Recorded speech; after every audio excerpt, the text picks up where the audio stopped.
Boa noite, turma. Então, vamos lá. Hoje nós vamos dar continuidade à introdução à genética, tá? Conceitos básicos. Tá. Definição de um gene, tá? Gene ou genes, tá? Estão nos cromossomos e representam uma unidade fundamental da hereditariedade, ok? Cada gene é formado por uma sequência específica do ácido desoxirribonucleico, o DNA. Os genes especificam as sequências de aminoácidos que servem de base para a síntese das proteínas celulares, ok? Então aqui vocês estão observando um gene que ele vai conter informação para a produção de um RNA funcional. Bom, vocês vão ver também, né, sobre o locus gênico. Então, olha só, locus gênico é lugar ocupado pelo gene no cromossomo, tá? Então, ele vai conter aí, ó, vocês estão vendo o cromossomo, o local dele, e ele contém apenas um gene. Bom, genes alelos, tá? O que quer dizer, né, de genes alelos? Que ocupam o mesmo locus em cromossomos homólogos. Então, vocês estão reparando aí, né, os cromossomos, eles estão, né, no mesmo loco gênico e eles são iguais. Então, por isso que eles são cromossomos homólogos. E são representados pelas letras azão, azão, tá? E bezão, bezinho, ok? Só para vocês terem uma ideia. Bom, genes alelos determinam características nos organismos, tá? Então, os genes alelos, tá? Eles ocupam também o mesmo, né, loco gênico e eles estão representados por cromossomos homólogos, tá bom? Então, vocês vão ver, esses genes é que vai determinar o formato do queixo, o formato dos olhos, a cor da pele, e aí vai. Bom, definição de homozigoto. Homozigoto, um indivíduo que apresenta genes alelos idênticos para um determinado caráter. Então, vocês estão observando aí, eles são iguais. Homozigotos são genes iguais. Então, eles são representados pela letra maiúscula e a letra minúscula. Azão, azão e azinho, azinho. Bom, definição de heterozigoto. Heterozigoto é um indivíduo que apresenta genes alelos diferentes para determinado caráter. Então, aqui, ó, eu estou representando para vocês aí genes alelos diferentes, tá? Então, eles são heterozigotos, porque eles vão apresentar letras diferentes. Ok, amores? Bom, gene dominante. O gene dominante é par de alelos que consegue se expressar sozinho, inibindo a manifestação do seu par. Em geral, é representado por letras maiúsculas. Então, aqui eu estou mostrando para vocês, ok, amores? Bom, gene recessivo, né? Então, o gene recessivo é um par de alelos que só consegue se manifestar na ausência do dominante. Em geral, é representado por letras minúsculas. Então, aqui vocês estão observando, né, um gene recessivo. Ambos se expressam e quando um gene recessivo é inibido, é porque o seu alelo, tá, ele é dominante. Bom, genótipo, tá? O genótipo, vou falar aqui para vocês. O genótipo, ele é um conjunto de genes de um indivíduo com genes para, aí vou dar um exemplo, para a cor do cabelo, né, para a altura. Então, o genótipo é isso, é um conjunto de genes de um indivíduo, tá? Que aí vai determinar a altura, a cor do cabelo, a cor dos olhos, e aí vai. Fenótipo, tá? É uma expressão visível ou detectável de um genótipo, como um caráter morfológico, bioquímico ou molecular.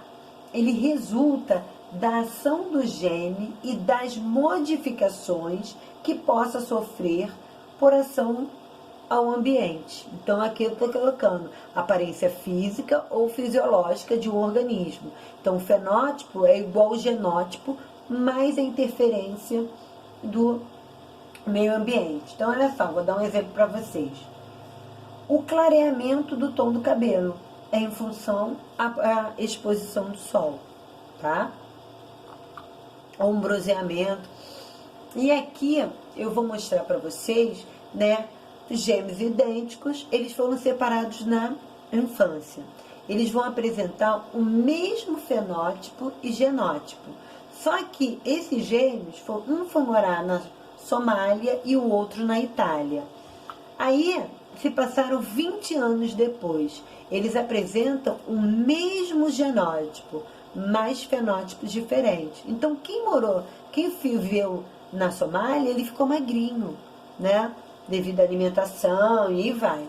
Agora, quem ficou na Itália, comeu bastante massas, eles engordaram. Então, isso que eu quero mostrar para vocês, que eles apresentam o mesmo genótipo, porém um fenótipo diferente. Que aí o ambiente, o meio que influenciou. Bom, então nós vamos falar, né, sobre a primeira lei de Mendel, tá? Então, nós aprendemos um pouquinho, né, sobre os conceitos básicos de genética. Então, vamos relembrar um pouquinho da primeira lei de Mendel. Então, o Mendel, ele é considerado o pai da genética, tá? Por quê? Porque ele escolheu as ervilhas. Primeiro, porque está relacionado à facilidade do cultivo, o pequeno porte, o ciclo de vida curto, tá? E as características, contrastes delas. Bom, a primeira lei de Mendel, que é chamada de monohibridismo, o que ela diz? Que cada característica é determinada por 2 fatores. Hoje nós sabemos que esses fatores é relacionado a genes alelos, que se separam na formação dos gametas. E cada gameta só recebe um fator, tá? Ou um gene alelo, ok? Amores, vamos lá. Então, olha só. Mendel, realizando, né, o cruzamento das ervilhas, né, no caso, é uma ervilha que ela é chamada de cheiro, né? E ela, o nome científico dessa ervilha é chamado Pisum sativum. Durante cerca de 8 anos, né, Mendel não teve o seu trabalho reconhecido pelo mundo científico da época. Por quê? Porque ele não soube avaliar a importância dos seus experimentos. Apenas só, gente, no século XX, que os trabalhos de Mendel foi descoberto e devidamente reconhecido, tá? E aí eu mostrei para vocês, né, a importância. Bom, o que Mendel fez? Ele, né, em seu experimento, ele selecionou uma variedade de ervilhas puras em um determinado caráter, tá? E aí ele determinou como que uma geração parental. Então aqui por isso que está esse símbolo P, ervilha geração P, tá? Em seguida, né, para efetuar o cruzamento entre essas duas variedades parentais diferentes, retirava as anteras, ele retirava as anteras, né, que são produtores de pólen das flores de algumas plantas para evitar a autofecundação. Essas plantas, né, portanto, na fecundação cruzada, atuavam como fêmeas. Posteriormente, retirava o pólen de outras plantas que funcionavam como machos e promovia a polinização como consequência da fecundação das plantas fêmeas, tá? E aí, o que ele fez? Levando em consideração o exemplo do cruzamento das ervilhas, né, ele reproduziu agora 2 experimentos, né? Qual foi? O cruzamento das ervilhas, né, que apresentavam características da casca lisa, e outra ervilha da casca rugosa. E aí ele fez o cruzamento entre elas. E o que surgiu ali? Desse cruzamento, né, dessas ervilhas, a geração que ele chamou de F1, todas elas nasceram com a casca lisa, tá? Aí o que ele fez? Ele autofecundou a geração F1. Então ele pegou as ervilhas com casca lisa e fecundou novamente elas. Dessa geração, ele observou que nasceram 3 ervilhas lisas e uma rugosa. Bom, esses experimentos, aí o que ele fez? As ervilhas lisas, ele determinou que era dominante, tá? Então elas apresentavam o gameta Rzão, e as ervilhas recessivas, que era no caso a rugosa, apresentavam o gameta Rzinho. Então, quando houve a fecundação dessa geração, que foi F1, ocorreu o quê? Dentro de uma proporção de 3 ervilhas com casca lisa para uma ervilha com casca rugosa. Ok, amores? Então, olha só. Vocês vão reparar que as ervilhas da geração F1, elas são o quê? Heterozigotas, porque elas vão carregar o quê? Um gameta Rzão da mãe, vamos dizer assim, das ervilhas lisa, e um gameta da ervilha rugosa. Então, quando ocorreu essa autofecundação, né, surgiu a proporção de 3 ervilhas com casca lisa e uma rugosa. E aí, eu posso trabalhar com vocês com o quadro de Punnett ou a distributiva na matemática, tá? Então, ele fez o que? F1, ele autofecundou essa geração, né? E aí eu trabalho com o quê? Com o quadro de Punnett, onde que eu vou separar os gametos, masculino e feminino. E aí eu vou fazer a multiplicação. Rzão com Rzão dá Rzão. Rzão com Rzinho dá Rzão, Rzinho. Rzinho com Rzão dá Rzão, Rzinho. E Rzinho com Rzinho dá Rzinho. A mesma coisa na distributiva ali, ó. Tá? Rzão com Rzão, Rzão. Rzão com Rzinho, Rzinho.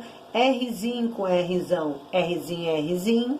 Rzão, Rzinho, perdão. E Rzinho com Rzinho, Rzinho, Rzinho. Então, quando a gente fala em proporção, é quantas vezes aparece. Então, vocês vão reparar ali.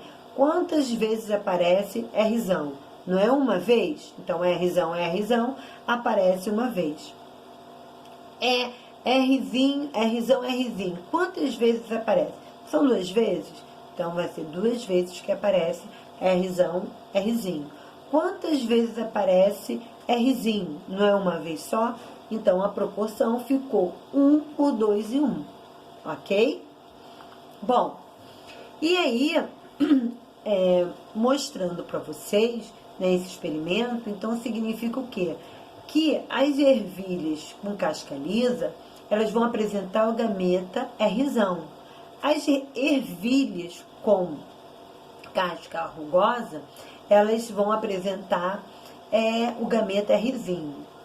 Quando ocorreu o cruzamento entre elas, né, apareceu o quê? Ervilhas com casca lisa. Porém, elas são o quê? Elas vão trazer gametas, tanto Rzão como Rzinho. Quando se autofecundou, né, essas ervilhas, surgiram o quê? 3 ervilhas lisas e uma rugosa. Ok, amores? Bom, então olha só, qual é a proporção fenotípica de F2?